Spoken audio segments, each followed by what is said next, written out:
The crack of leather against skin split the air in a way that no warning could have prepared me for. It came fast, sudden, and merciless, the belt snapping across my ribs with such force that my breath caught in my throat before I even understood what was happening. A scream gathered in my chest, but turned to dust before it reached my lips, dissolving into a wheeze that scraped its way out like sandpaper.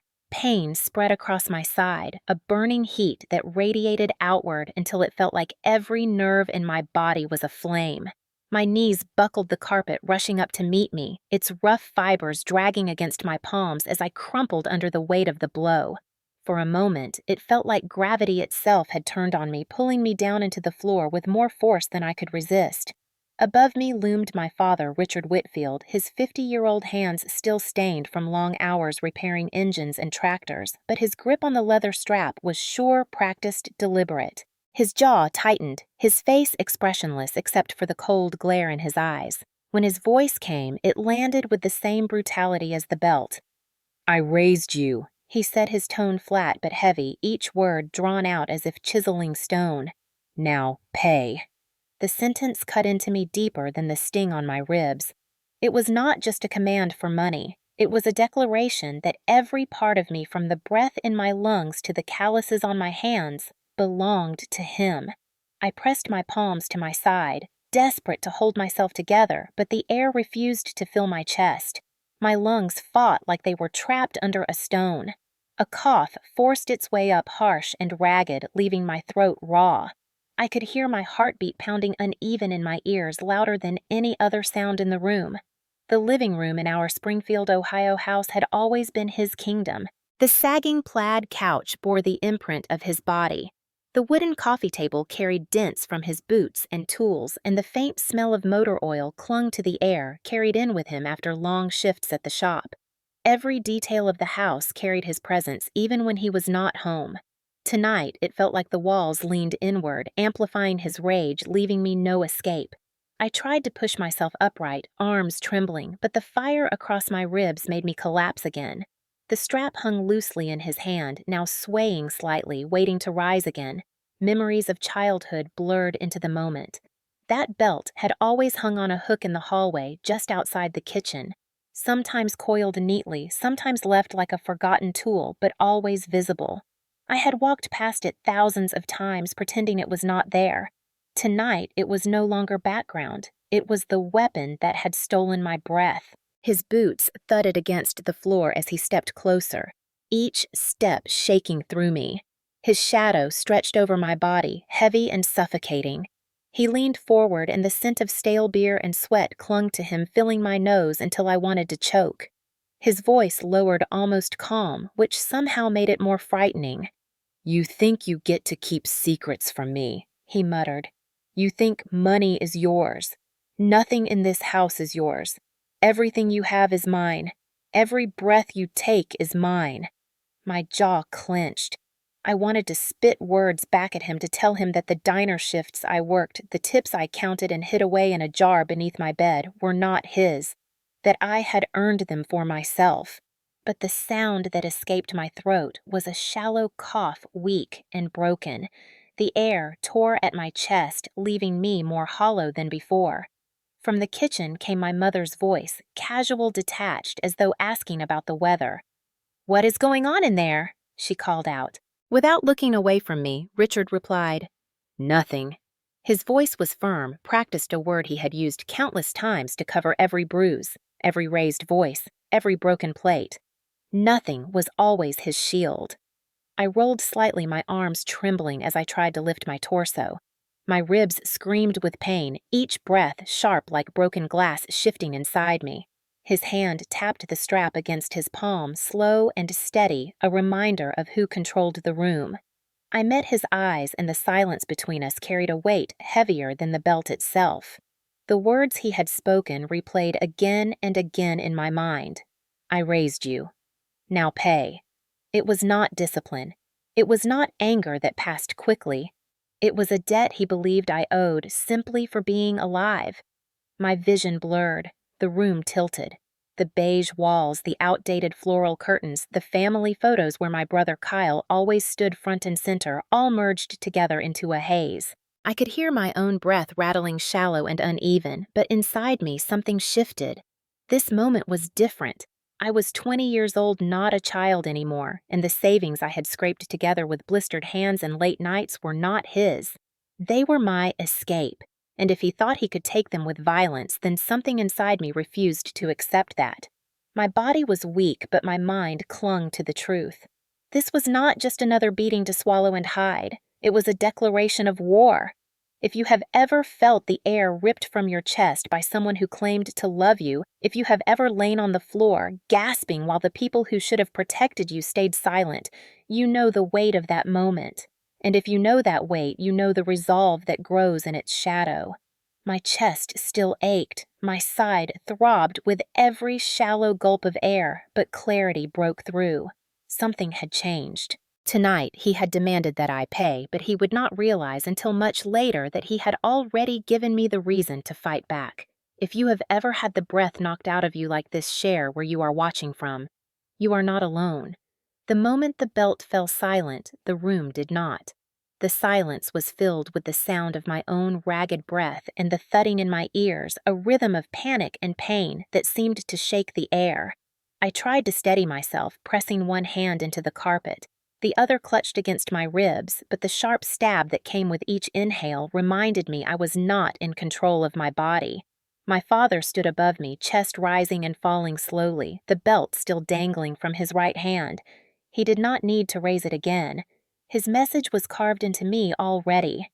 He turned slightly, his eyes flicking toward the kitchen doorway, and for the first time I noticed my mother standing there. Diane Whitfield, 48 years old, a nurse who could stay up through double night shifts without flinching, stood frozen in the glow of the kitchen light. Her uniform was wrinkled, her hair pinned back hastily, and her eyes were fixed on me with something that looked almost like concern, but collapsed into fear the second my father glanced at her. She opened her mouth as though to speak, but closed it just as quickly. The words never came. Her hand, which had been clutching a dish towel, twisted the fabric tightly until her knuckles whitened. She lowered her gaze and turned slightly away, as if by pretending not to see, she could erase the truth of what had happened. I wanted to call out to her, to beg her to step forward, to ask her how she could watch her own daughter collapse on the floor, gasping for breath, and not move. But my throat felt raw, my chest locked tight, and the words never formed. Behind her came the sound of a fork scraping against a plate. My brother Kyle sat at the kitchen table half-turned in his chair, a smirk tugging at his lips. At 23, he carried himself with the smugness of someone who had never been told no. He was my father's pride, the golden child who had been given a truck when he turned 16, his tuition covered when he decided to start, and then quit classes at the community college and endless second chances every time he got into trouble. His eyes slid over me on the carpet and then back to his plate. "That's on you, sis," he said with a chuckle that carried no trace of sympathy. He stabbed another bite of food chewed and laughed again quietly. My chest tightened not only from the pain, but from the crushing weight of their silence. My mother stood still, her face pale, but her body refusing to move. My brother dismissed the scene as if it were nothing more than an interruption to dinner. My father stood tall, his authority cemented not by love, but by fear, and all of them in their own ways told me the same thing. I was alone in this fight. I dragged in another shallow breath and tried to rise. My mother flinched as if the motion itself startled her. For a brief second, I thought she might reach out, might take a step, might place herself between me and him. But she did not. Instead, her eyes darted toward my father, reading his expression, and then she shifted her weight back into the kitchen, retreating into the half-shadows of the light. She had lived her entire adult life under his control. Every paycheck she earned was handed over to him before she could even cash it. He controlled the bills, the groceries, the car payments. To cross him meant risking not only herself but the fragile security she clung to. She had made her choice years ago to survive by silence. And so, she let me fall alone. Kyle leaned back in his chair, pushing it onto two legs, balancing carelessly while watching me struggle. His grin widened. He had never known fear of our father the way I had. Where I received the belt, he received praise. Where I was told I cost too much, he was told he was the future of the family. He learned early that siding with Richard meant protection, and he embraced that role fully. His laughter was a confirmation of the balance of power in the room. I coughed the sound harsh, rattling through my chest. My eyes watered and spots danced across my vision, but I forced myself onto one elbow. My father exhaled slowly, finally lowering the belt to his side and hooking it over the back of a chair. To him, the punishment was done. His words, however, still echoed. "I raised you. Now pay." He walked away as if nothing had happened, moving toward the kitchen, brushing past my mother, who shrank back against the doorway. I watched her face, hoping she might meet my eyes, but she kept them fixed on the floor. The distance between us felt wider than the entire house. The sting of betrayal ran deeper than the welt across my ribs. I pulled my knees under me and sat back on my heels. My breath was shallow, each inhale a battle, but I stayed upright, refusing to let the floor claim me again. My father's footsteps faded toward the kitchen sink. My brother continued eating. My mother picked at the towel in her hands, and I realized that this scene, as brutal as it felt, was not new. It was only louder, more violent, more undeniable. For years, they had stood by telling me to toughen up, to stop exaggerating, to accept that this was just family discipline. For years, I had convinced myself maybe they were right. Maybe my pain was smaller than I felt it to be. But in that moment, gasping for air on the living room carpet, the truth was seared into me as clearly as the mark the belt left on my skin. My pain was real. Their silence was real. And the weight of both had been shaping me for as long as I could remember. The betrayal of that silence pressed heavier on my chest than the leather had. My mother's refusal to step in my brother's mockery, my father's demand for payment, all combined into one truth.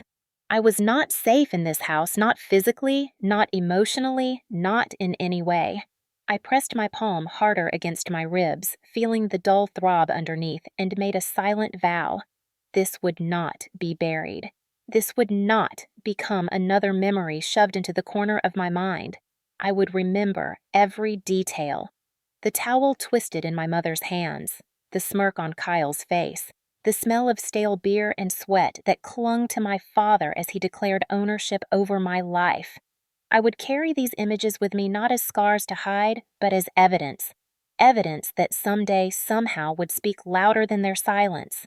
I grew up in Springfield, Ohio, in a house that looked perfectly ordinary from the outside. The lawn was trimmed, the porch light glowed every evening, and the neighbors waved as if they believed our family lived in the same harmony they pretended to. Inside, the air carried a different weight, one that pressed on me from the time I was old enough to notice that everything revolved around my father's authority and my brother's spotlight. My earliest memories are filled with the small ways I was reminded I did not matter as much as Kyle. When I was 7, I studied for weeks for the school spelling bee. I wrote words out on scraps of paper and taped them to the refrigerator. I asked my mother to quiz me while she cooked dinner, and she obliged absent-mindedly, often forgetting the words halfway through. On the day of the competition, I spelled every word perfectly. My teacher placed a blue ribbon in my hand, and I walked home with my chest lifted in pride. When I handed the ribbon to my mother, she glanced at it, said a flat, "That's nice," and then turned her attention to Kyle wobbling down the driveway on his new bike. She clapped for him, cheered when he steadied himself, and called my father outside to watch. My ribbon was left on the counter, forgotten before the dinner plates were cleared. The pattern continued in middle school. I spent weeks working on a science fair project, building a model of the solar system from painted foam spheres. I carefully measured the distances, making sure each planet was spaced proportionally. When I won second place, I came home glowing with excitement. My father looked up from his recliner long enough to nod, then asked Kyle how football practice went. Kyle bragged about a touchdown during scrimmage, and my father stood up, slapped him on the back, and told him he was proud. I stood there holding the certificate invisible. The Whitfield family name was known in Springfield. Richard was seen as hardworking, tough, and traditional. People admired him for keeping his family disciplined. They did not see the way discipline bent into control behind closed doors. My mother, Diane, had been working as a nurse since before I was born, yet every paycheck she earned was handed to Richard. He paid the bills, he decided what groceries were bought, he controlled how much gas money Kyle received, and he made sure I knew every dollar spent on me was a burden. He would remind me of the cost of school supplies, of new shoes, of doctor visits. "Nothing is free," he would say, his voice firm and final. My mother's silence became the rhythm of my childhood. She rarely contradicted him, and when she did, her voice wavered until she fell quiet again. Kyle thrived under this system. He was praised for every effort, rewarded for every whim. When he scored a touchdown in high school football, my parents threw a cookout. Neighbors came, burgers were grilled, and Richard boasted about his son's strength. When I made the honor roll, my mother pinned the paper to the fridge for a day before it was replaced by Kyle's game schedule. I remember standing in the kitchen staring at that empty spot, wondering if my achievements would ever hold weight in this family. The emotional weight of being overlooked was not loud or violent at first. It was quiet, persistent, and constant.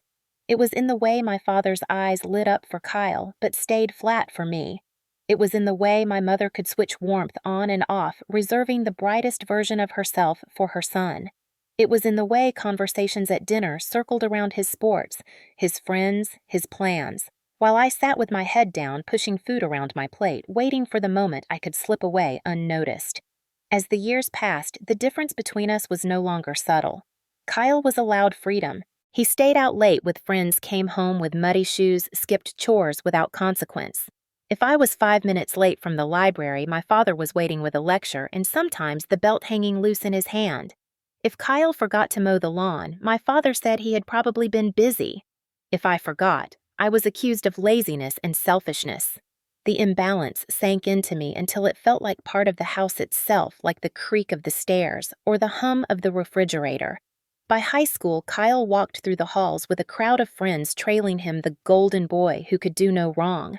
I kept my head down, focused on grades, knowing that achievements were the only space I could control. I joined debate team, science club, anything that gave me a reason to stay after school and avoid going home. My teachers noticed my effort, but at home, my father barely asked, and my mother only half listened before turning her attention back to Kyle. The message was clear. My worth was negotiable. His was unquestioned. There were moments I thought maybe if I worked hard enough, they would see me too.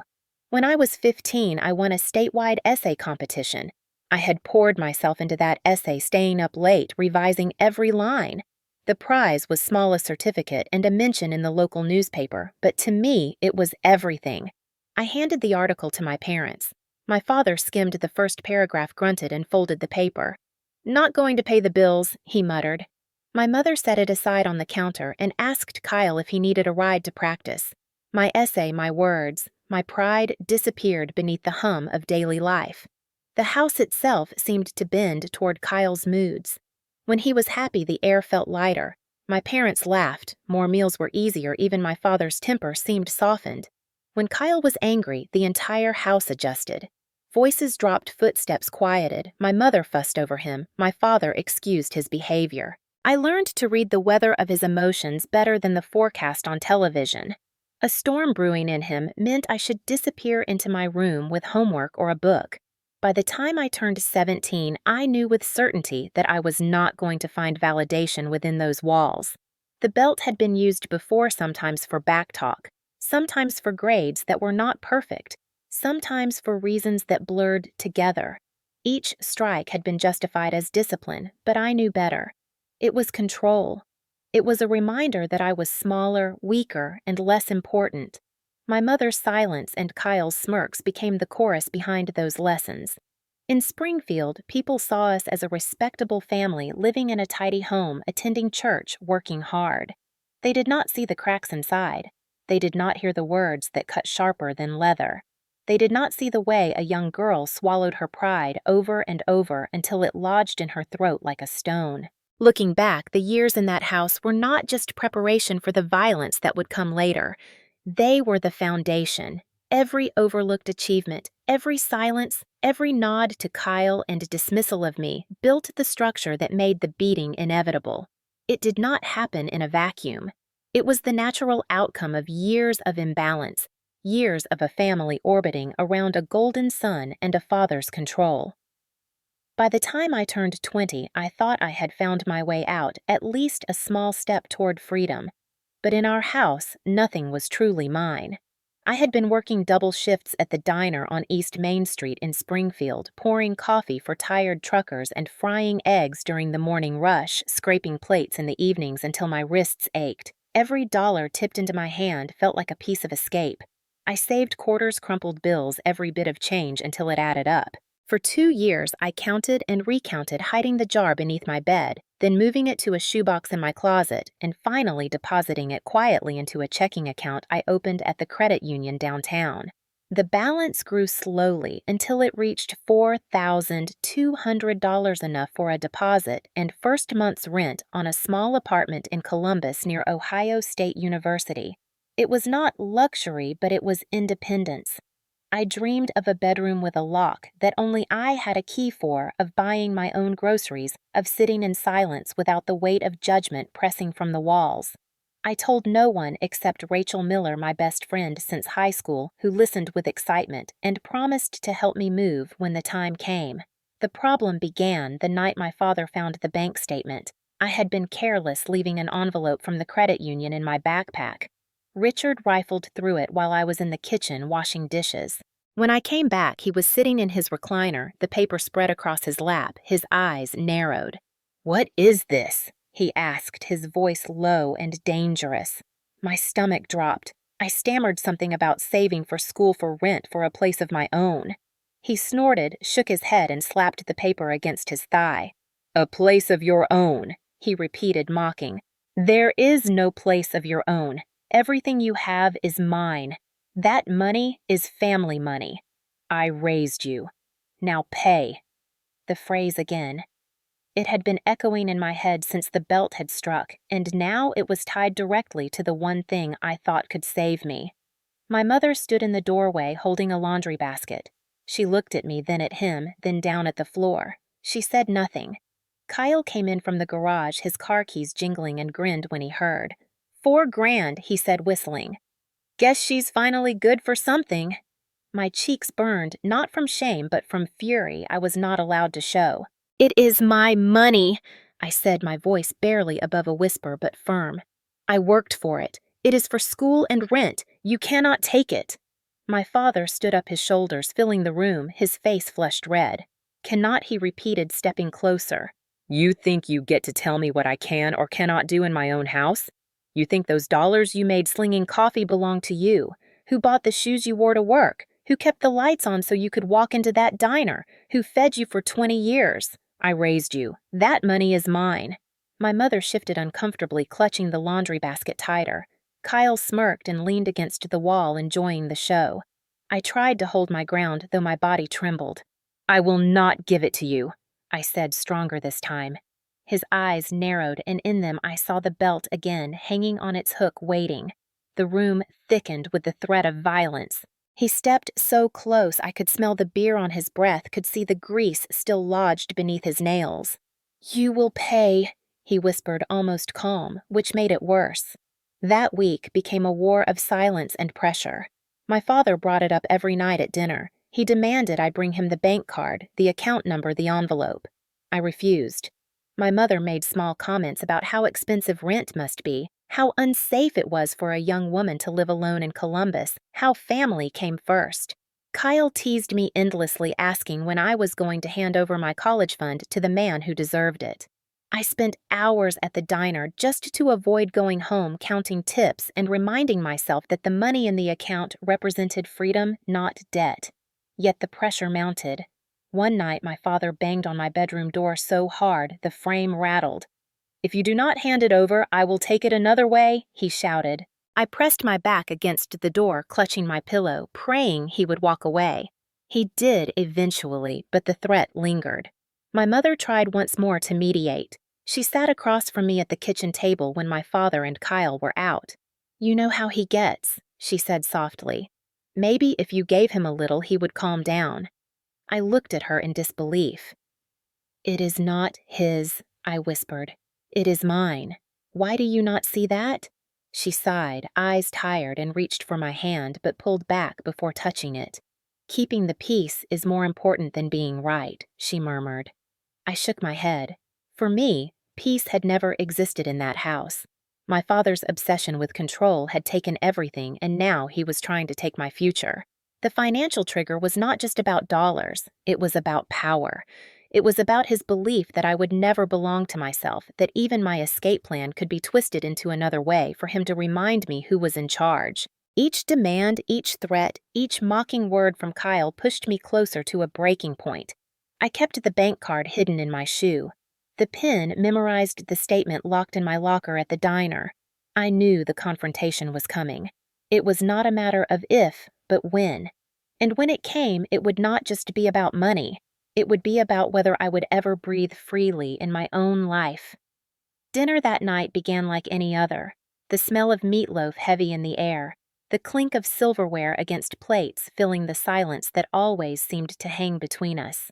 My father sat at the head of the table, his belt looped back through his jeans, his presence dominating even when he did not speak. My mother served each plate with mechanical precision, her eyes darting between him and me as though she already sensed what was coming. Kyle leaned back in his chair, chewing loudly, smirking whenever his eyes flicked in my direction. I pushed the food around my plate, unable to swallow against the knot in my throat. The conversation started quietly. My father asked about Kyle's day at work, nodding as my brother bragged about finishing late at the garage and how the guys there respected him. My father chuckled, pride shining in his eyes. Then his gaze shifted to me, and the room seemed to shrink. "Bring me the bank card," he said flatly.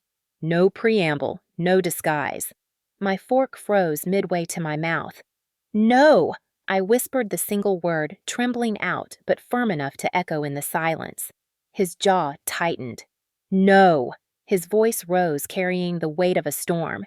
"You sit under my roof, eat my food, breathe my air, and you tell me no." Kyle snorted with laughter, shaking his head. "She thinks she's grown." My mother shifted uneasily in her chair, murmuring, "Richard." Maybe not now, but the words fell like feathers against a wall. He slapped his hand against the table, the plates rattling. "Sign the paper," he barked, sliding a folded document across the wood.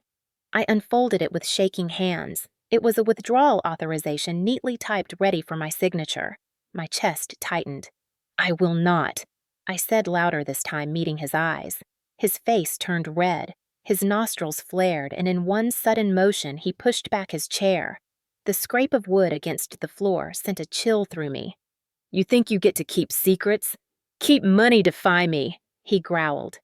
Before I could move, before my mother could speak again, his hand went to his waist. The belt slid free in one smooth motion, the sound of leather against denim filling the room like a warning siren. My breath caught. Kyle leaned forward, grinning as if watching a show. My mother stood, her lips parting, but no sound came out. And then the belt cracked through the air. It struck my back with a force that sent fire racing up my spine. I gasped, the pain stealing my voice, my chest convulsing. He swung again, the leather slicing across my ribs. The impact knocked the air from my lungs. I folded forward, arms wrapping instinctively around myself, but the blows kept coming one after another, each one heavier than the last. The sound of leather against skin mixed with the thud of my body hitting the floor. My cheek pressed against the cold hardwood, the taste of iron filling my mouth. I tried to inhale, but the breath would not come. My chest rattled with a shallow wheeze, the world narrowing at the edges. My father's voice thundered above me. "I raised you. You owe me everything." Another crack of the belt. My vision blurred with tears. My mother finally moved, stepping forward, her hands outstretched, but my father shoved her back with one arm. "Stay out of it," he snarled. She stumbled, steadied herself, and retreated again, her face pale with fear. Kyle chuckled from the table, shaking his head. "Told you she'd never learn," he muttered. His words burned as hot as the leather. I curled tighter on the floor, my ribs screaming with every shallow breath. The belt came down again, striking my side so hard I cried out, the sound raw, animal, desperate. My father loomed above me, sweat glistening on his forehead, the strap clutched in his fist like a weapon he had been waiting years to wield. My body trembled uncontrollably. I tried to crawl toward the wall, but he yanked me back by the arm and raised the belt once more. My lungs begged for air. My heart pounded so violently I thought it might give out. In that moment, I felt the weight of every year in that house pressing down on me. Every overlooked award, every dismissal, every silence, every bruise that had been explained away as nothing. And I knew this was the culmination, the proof that I would never be safe if I stayed silent again. I forced myself to lift my head, my hair falling into my eyes, my lips trembling. "It is mine," I rasped, barely a whisper but sharp enough to cut through the chaos. "The money is mine." His face twisted with fury. The belt rose higher, and for a second I thought he might never stop. But something inside me shifted. The fear did not vanish, but it hardened into resolve. Even as my chest rattled, even as I lay gasping for air, I promised myself this would not be hidden. I would not let this become another invisible scar. My father could take my breath, but he would not take my voice forever. I clutched that vow as tightly as I clutched my ribs, even as darkness threatened to pull me under. If you have ever seen silence from those who should protect you, if you have ever felt the sting of betrayal heavier than the blow itself, then you know the weight I carried that night. And if you know that weight, you know why I swore even through the pain that I would not let this end in silence. The morning after this beating, I dragged myself out of bed with movements so slow it felt like I was wading through water. Every breath was a knife twisting in my ribs, every step a reminder of leather snapping against skin. My reflection in the bathroom mirror showed bruises already darkening along my side, blooming into deep purple and blue shapes that looked like a map of violence etched into me. I splashed water on my face, pulled on the diner uniform that smelled faintly of grease and coffee, and wrapped a cardigan tight around myself to hide the marks. I told myself I could get through the shift, that if I just kept my head down and smiled, no one would notice. But pain has a way of showing itself even when you beg it to stay hidden. By the time I walked into the diner on East Main Street, the fluorescent lights felt too bright, the clatter of dishes too loud, and the smell of bacon and burnt toast made my stomach turn. I tied on my apron with trembling fingers and forced myself behind the counter. Rachel Miller was already there, her blonde hair pulled back in a messy bun, her face lighting up the second she saw me. She had been my best friend since high school, the one person who had seen through my silences, who had sat with me in the library when I needed somewhere safe, who had once walked me home when she noticed I was limping after an argument with my father. She greeted me with her usual laugh, but the smile faltered the second her eyes took me in. "Sarah," she whispered, leaning closer. "What happened?" I shook my head, mumbling something about tripping about being clumsy, but her eyes narrowed. She had known me too long to believe it. She caught my wrist, gently tugging me toward the break room. "Show me," she said, her voice steady but urgent. My chest tightened. I wanted to refuse to bury it all again, but the look in her eyes left me no room. Slowly, I slipped the cardigan from my shoulder, exposing the bruises that sprawled across my ribs like storm clouds. Her breath caught audibly, her hand flying to her mouth. "Oh my God," she said softly, her voice shaking with fury. "He did this, didn't he? Richard?" I felt tears sting my eyes, not from the pain, but from being seen, truly seen, without dismissal or minimization. I nodded barely, my throat too tight for words. She dropped her hand from her mouth and placed it firmly on my shoulder. "You are not staying quiet about this." "Not this time." Before I could protest, she grabbed her purse, told our manager she was taking me on an emergency break, and led me out to her beat-up Honda parked behind the diner.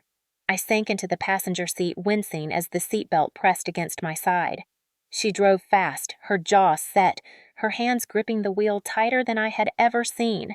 We pulled into the urgent care center on Limestone Street, the same place I had passed 1,000 times, but never thought I would enter like this. The nurse at the front desk took one look at me, her eyes widening, and ushered us back without question. Rachel never let go of my hand.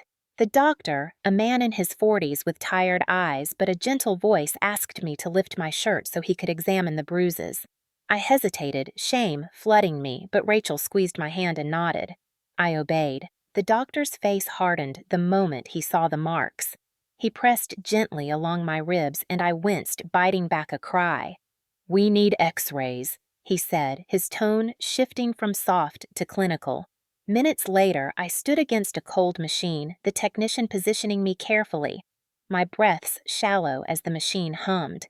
When the doctor returned, he held the films up to the light. He traced the lines with his finger, his voice calm but firm. "Severe bruising, possibly a hairline fracture, but no full break. You are lucky." I let out a shaky laugh that turned into a cough. Lucky. That word felt like a cruel joke. He looked at me again, more serious now. This was not an accident. "Do you want me to file a report?" My mouth opened, but no words came. Years of silence pressed down on me, the memory of my father's voice hissing that everything in the house was his. The image of my mother twisting a towel in her hands and saying nothing, Kyle smirking while I gasped for air.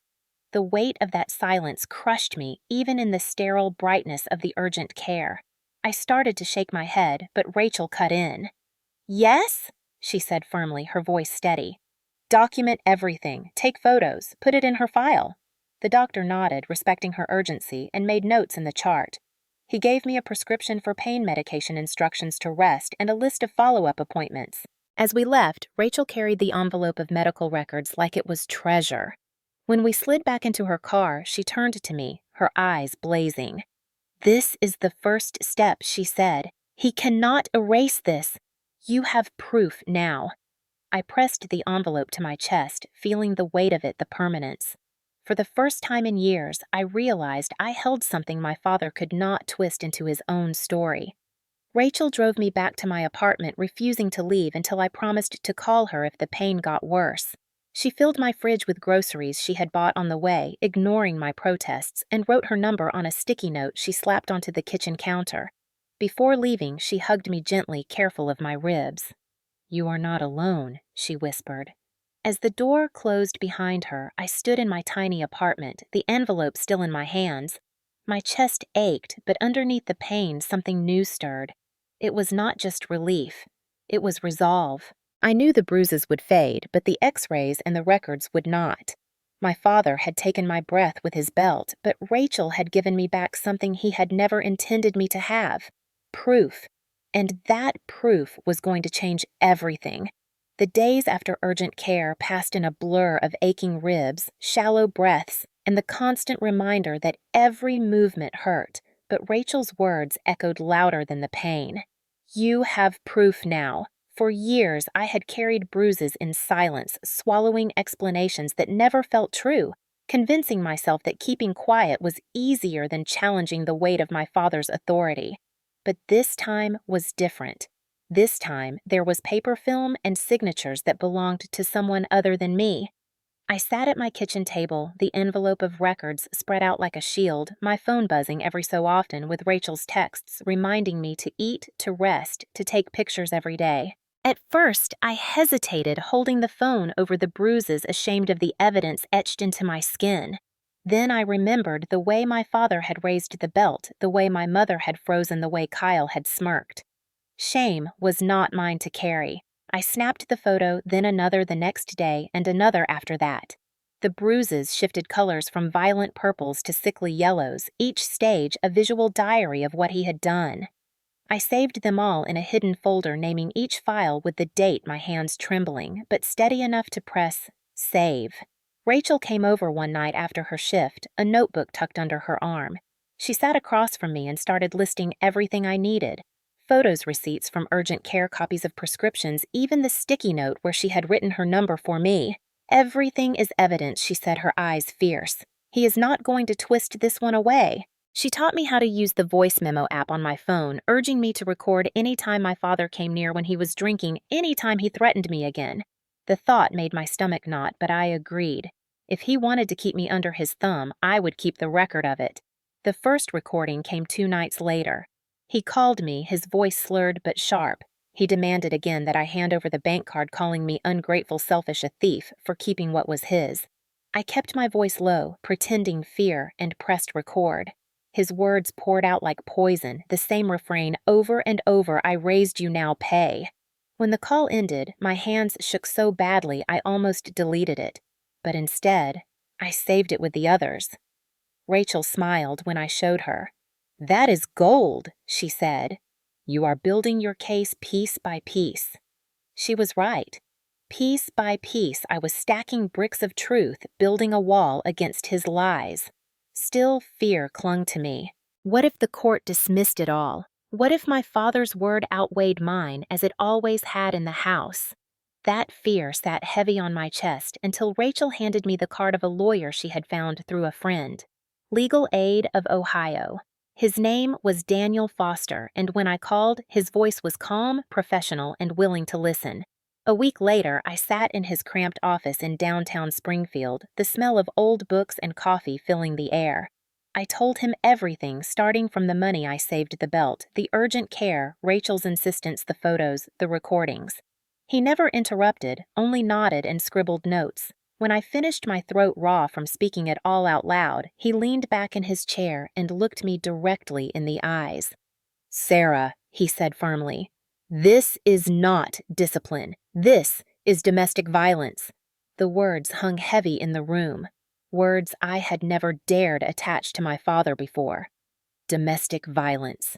It sounded bigger, sharper, something that belonged in headlines or shelters, not in my living room with plaid couches and meatloaf dinners. But hearing it said aloud loosened something inside me. I exhaled the breath, shaky but real. "I do not want to ruin the family." I murmured the old conditioning still clinging to me. Daniel shook his head. "You are not ruining anything. He ruined the safety of your home the moment he laid that belt on you. What you are doing is reclaiming your life." He explained what could come next. A police report backed by medical evidence, protective orders, possible charges. He warned me it would not be easy, that my family might turn colder, that I might face blame from the very people who should have protected me. But then he said the words that pierced through the fear.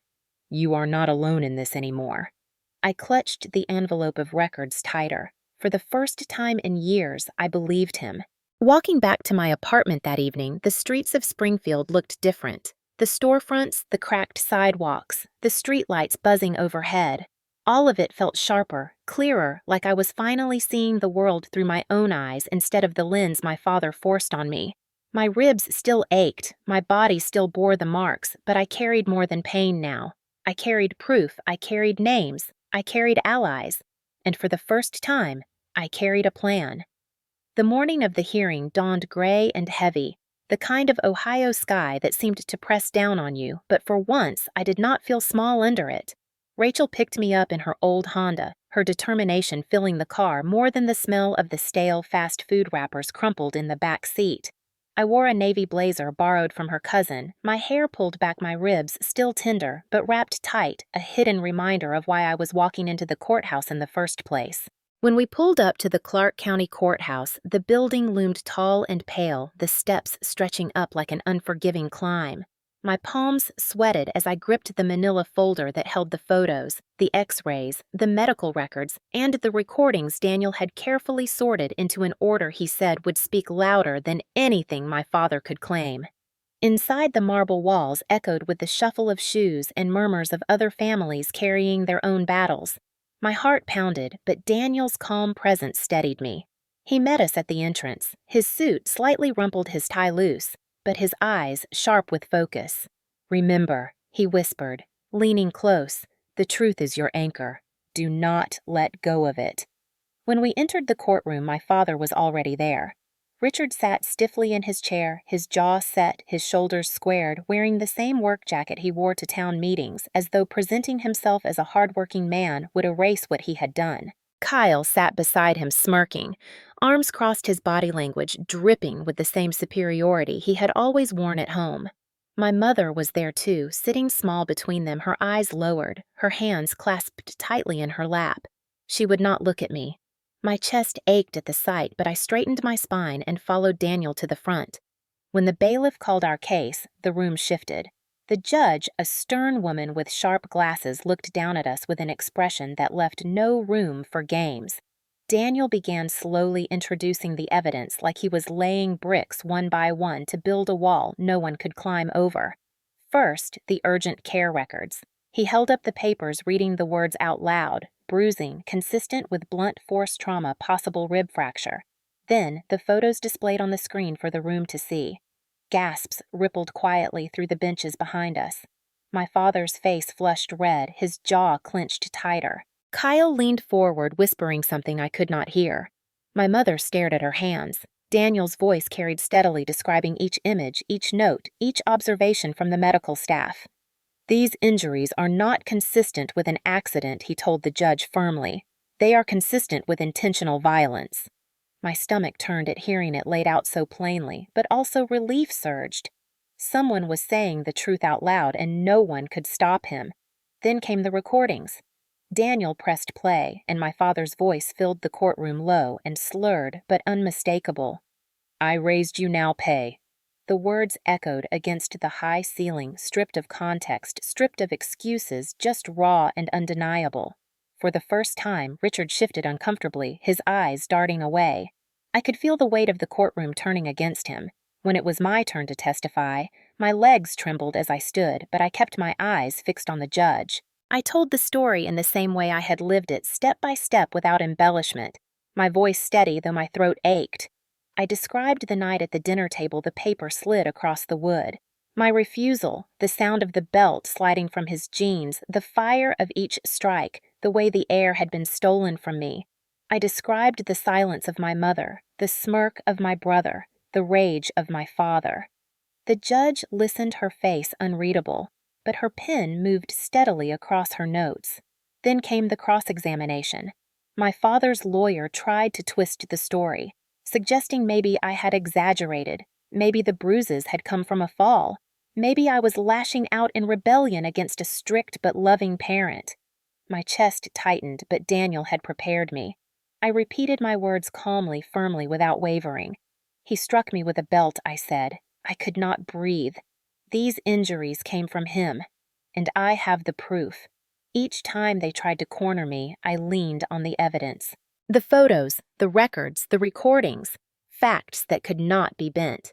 Behind me, I could hear quiet murmurs from the benches, people reacting, people understanding. My father's voice rose once, booming. "She's lying," but the judge slammed her gavel and silenced him with a glare that could cut steel. His outburst only made him look smaller. When the lawyers finished, Daniel gave his closing words, measured and deliberate. "This is not a matter of family disagreement," he told the court. "This is a matter of violence control and abuse documented in medical records and heard in his own words. The law exists to protect those who cannot breathe under the weight of silence, and today it must." The judge nodded slowly, setting her pen down. She announced she would take time to review the evidence before giving a verdict the following week. My knees nearly buckled as I sat back down, drained but strangely lighter. The case was no longer just my word against his. It was my word backed by proof, and that changed everything. When the hearing adjourned, my father stormed out, his face twisted with fury, Kyle at his side, throwing me one last glare. My mother followed quietly, never lifting her eyes. Rachel hugged me tightly outside the courtroom, her whisper fierce in my ear. "You did it. You told the truth." Daniel gave me a small nod of approval. "Whatever happens now." "Sarah, you stood up. That matters." As we walked out into the pale afternoon light of Springfield, I took a deep breath, my ribs aching, but my lungs filling anyway. For the first time in years, it felt like the air truly belonged to me. The week between the hearing and the verdict stretched longer than any 7 days of my life.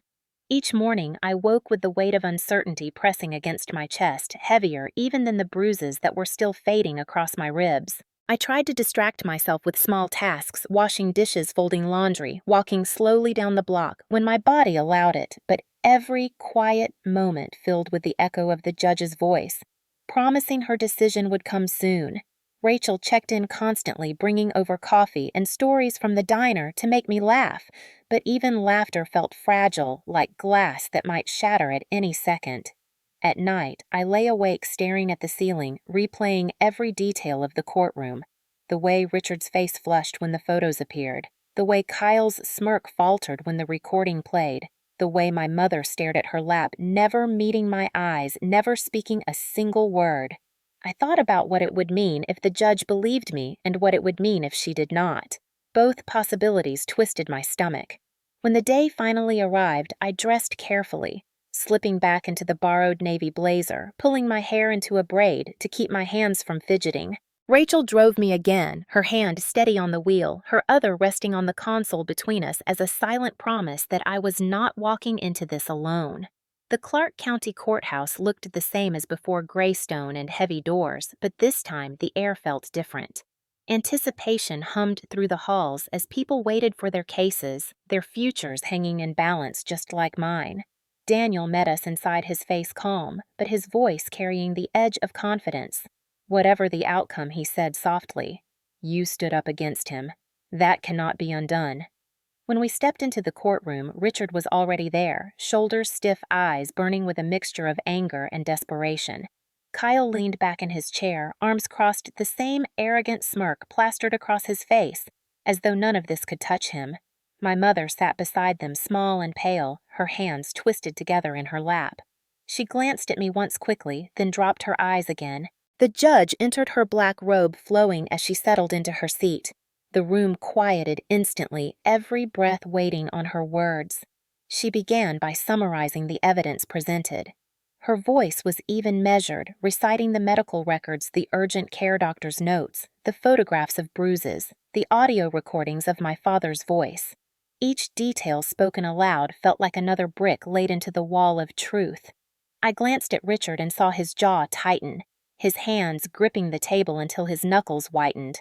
Kyle shifted uncomfortably but tried to mask it with his smirk. My mother stared at the floor. The judge then looked directly at me, her eyes sharp, before turning to Richard. "The court finds that the evidence proves beyond a reasonable doubt that Richard Whitfield did intentionally strike his daughter, Sarah Whitfield, with a belt, causing physical injury consistent with domestic violence." The words rang through the room like a bell, steady and final. My breath caught, not in pain, but in shock, in relief, in vindication I had not dared to fully hope for. Richard's face drained of color, his lips parting as though he might shout, but no sound came. Kyle muttered something under his breath, leaning toward him, but the judge's gavel silenced any thought of protest. She continued, her tone firm. "The sentence is as follows. Richard Whitfield will serve a suspended sentence with 2 years probation, 200 hours of community service mandatory attendance in a domestic violence intervention program, and a restraining order prohibiting any contact with Sarah Whitfield for a period of 2 years. My chest tightened again, but this time with a complicated mix of emotions. Relief that the law had recognized the truth, anger that probation was all he would face, gratitude for the restraining order, fear of what he might do after, hope that perhaps now the cycle was broken. It was not the perfect justice I wanted, but it was something, and something was more than I had ever been given before. Richard slammed his hand against the table, once his face twisted with fury, but the bailiff stepped forward immediately, and his rage shrank back into silence. My mother finally lifted her eyes to me, her expression unreadable, somewhere between shame and sorrow, but she said nothing. She never said anything. The judge ended the session with a sharp strike of the gavel, and just like that, it was over. The weight that had been pressing on my chest for years seemed to loosen, not vanish, but lift enough that I could finally take a full breath. As we walked out of the courtroom, reporters covering unrelated cases lingered near the steps. One of them asked if I wanted to comment, their microphone pointed toward me. I paused, the cool air brushing against my face, and found my voice. "Sometimes you have to stand up, even if it means standing alone," I said simply, then turned and walked away. Rachel squeezed my hand hard, her smile proud and fierce. Daniel patted my shoulder, his words quiet but certain. "You did it, Sarah. You broke the silence." Outside, the sky was still gray, but it no longer felt heavy. It felt open, like the first breath after nearly drowning. I inhaled deeply, my ribs aching but my lungs filling anyway, and for the first time in my life, I felt like the air truly belonged to me. The days following the verdict moved like a storm sweeping through Springfield, leaving nothing untouched in its wake. Word spread quickly in our small town, whispered in the aisles of the grocery store, murmured in the pews of the church, shared over coffee at the diner where I still worked. My father, once praised as a hard-working mechanic with a strong hand, was now marked by the words domestic violence, words that clung to him heavier than any grease stain ever had. The news reached the auto shop within hours, and by the end of the week, his boss called him into the office. They could not keep a man with a restraining order for assault on the payroll, not when customers trusted their vehicles and families' safety in his hands. He came home furious, shouting at my mother, slamming cabinets, blaming everyone but himself. But none of it mattered. The shop door had closed to him for good. Kyle's downfall was quieter, but no less sharp. At first, he tried to shrug it off, boasting to his friends that the judge had barely given their father a slap on the wrist, insisting the story had been exaggerated. But the recordings, the photos, and the verdict had already circulated too widely. Friends who once admired his bravado stopped calling. Teammates from high school football who had once cheered for him crossed the street to avoid him. The smirk he had worn so confidently in court began to fade as he realized the shadow of his father's violence stretched over him too. My mother faced her own reckoning. At church, where she had once been welcomed with polite smiles and soft greetings, the women now whispered behind her back. They asked why she had not spoken, why she had let her daughter be hurt in silence. Some confronted her directly, their voices low but firm, saying she had failed to protect. She shrank smaller with each interaction, her eyes darting nervously, her hands twisting together. For the first time, I think she felt the sting of being on the outside of having her choices judged and found wanting. For me, the fallout was a strange mix of relief and ache. Relief that people finally saw the truth that I was no longer carrying it alone. Ache because the people who should have loved me most had been exposed not as protectors, but as bystanders and enablers. The restraining order meant Richard could not come near me, but that did not erase the memory of his voice, the sound of the belt, the taste of blood in my mouth. Nights were still restless, my body jolting awake from dreams of leather snapping through the air. Yet even in those moments of fear, I found a new kind of strength. I was not hiding anymore. I began to notice the way people looked at me differently in town, not with pity, but with respect. Customers at the diner sometimes pressed an extra dollar into my hand, saying quietly, "You did the right thing." An older woman at the grocery store stopped me to say she admired my courage. A retired teacher from high school told me she remembered the times I had shown up with bruises hidden under long sleeves, and she wished she had spoken up sooner. Their words did not heal the wounds, but they reminded me that silence had broken and could not be mended back into place. My father stayed in the house on Oak Street, bitterness curdling into every corner, his rage now turned against the empty air since he could not aim it at me. Kyle hovered between him and my mother, trying to keep his status intact, but the town had already decided. The Whitfields were no longer a family to admire, but a cautionary tale whispered in hushed tones. My mother continued her night shifts, walking with her head down, her world shrinking smaller by the day. For once, I did not feel responsible for carrying the weight of their choices. The fallout had landed on them, not me, and though it was painful to watch, it was also justice. Still, justice was imperfect. There were moments when I wished he had been sent to jail, that the punishment had been heavier, that he had been forced to sit behind bars and reckon with the pain he caused. But then I remembered the look on his face when the verdict was read, the way his authority crumbled under the weight of evidence he could not twist. That image was a sentence of its own. The town no longer bowed to his reputation. His own daughter had stood in court and declared the truth, and the law had agreed. That was a punishment he would carry every time he walked down the street. For me, the fallout was also freedom. With the restraining order in place, I began to plan my move to Columbus in earnest. Rachel helped me search for apartments, driving me down to tour small one-bedroom places near the Ohio State campus. Each door I opened felt like stepping into a future that belonged only to me. No belt hung on the wall. No voice demanded payment for my existence. Just space mine alone. The fallout in Springfield would continue, whispers growing louder, reputations sinking lower, but I was already looking ahead. My father had lost his job. My brother had lost his friends. My mother had lost her shield of silence. and I had lost the illusion that family loyalty meant anything in that house. What I had gained was far greater: proof, voice, and a future I intended to claim with both hands. When I finally left Springfield for Columbus, it felt like stepping out of a cage that had been disguised as a home. Rachel helped me load my few belongings into the trunk of her Honda. The cardboard boxes filled mostly with thrift store clothes, second-hand books, and the kitchen utensils I had managed to buy with my own tips. There was no furniture to take, no heirlooms passed down, nothing from the Whitfield house that I wanted to carry into my new life. The drive down I-70 was quiet, except for the hum of the tires, and I stared out the window as the cornfields blurred past each mile, pulling me farther from the weight of Oak Street. When we reached Columbus, the skyline felt like freedom buildings, stretching tall as if to prove there was a world bigger than the one I had been trapped in. My new apartment was nothing grand, a small one-bedroom on the edge of campus with creaky floors, chipped paint, and a window that rattled when the wind blew. But when I turned the key in the lock and stepped inside for the first time, I felt a rush of ownership so fierce it nearly brought me to tears. This space was mine, every corner, every inch, every decision. No one could storm through the door, demanding I hand over what I had earned. I set my boxes down in the middle of the empty floor, sat cross-legged on the worn carpet, and let the silence wash over me. It was not the heavy silence of my parents' house filled with threats and unspoken fear.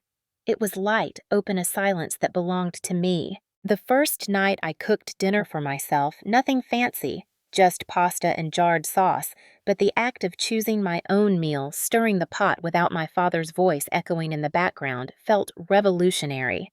I ate at the small table I had found on Craigslist, the only furniture in the room, and savored each bite like it was a declaration of independence. At the grocery store, I wandered the aisles with a small basket, marveling at the freedom to pick what I wanted. I bought apples because I liked them, not because they were cheapest. I bought a jar of peanut butter with honey, even though it cost more, simply because it made me smile. Carrying the bags up the narrow stairwell to my apartment, I laughed at the simple joy of choosing for myself. Work came quickly. I found a job at a cafe near campus, pouring coffee and serving pastries to students and professors. The hours were long, but I didn't mind. Each paycheck went toward rent, utilities, and small comforts for the apartment. A thrift store lamp, a set of dishes with mismatched patterns, a rug to cover the worst of the floor scratches. Slowly, the space began to feel like a home, built on my own terms. I enrolled part-time at Ohio State, using the money my father had once tried to steal. Walking across the campus, the brick buildings looming historic and proud, I felt small but also powerful. Every step I took was proof that I had chosen a different path, that his control had not broken me completely.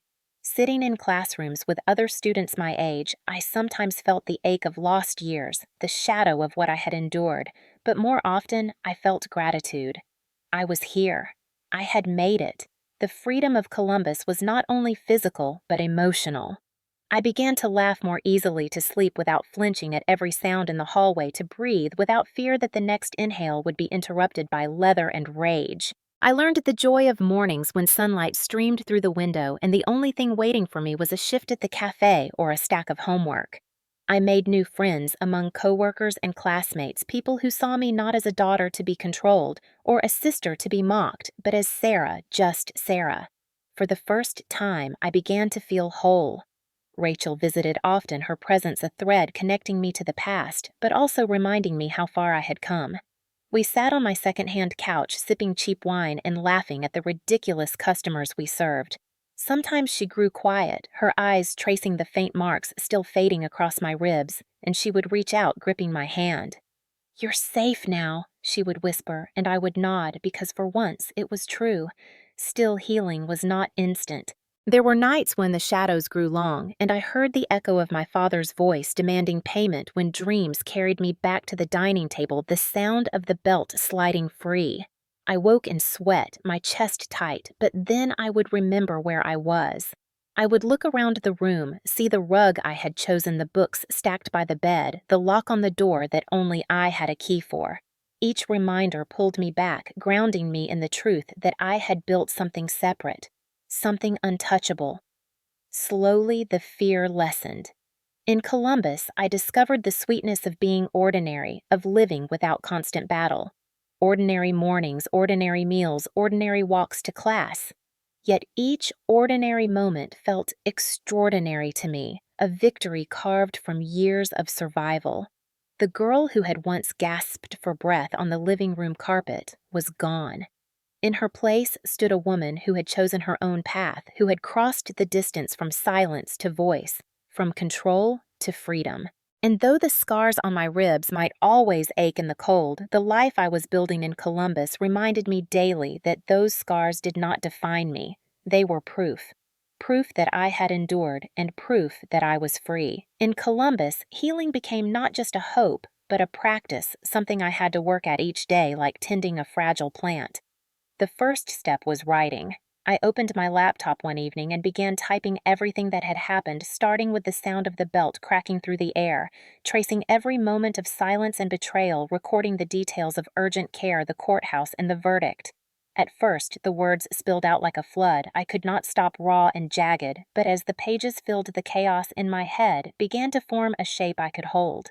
Rachel read the draft and urged me to share it, so after weeks of hesitation, I submitted it anonymously to a blog called Survivors of Ohio. A month later, my story was published, and within days, messages filled the comments section. Strangers thanked me for speaking, told me they saw themselves in my words, that they too had endured fathers who wielded control like a weapon, or mothers who chose silence over protection. One message came from a woman in her 60s who said she had stayed in an abusive marriage for decades until reading my story gave her the courage to walk away.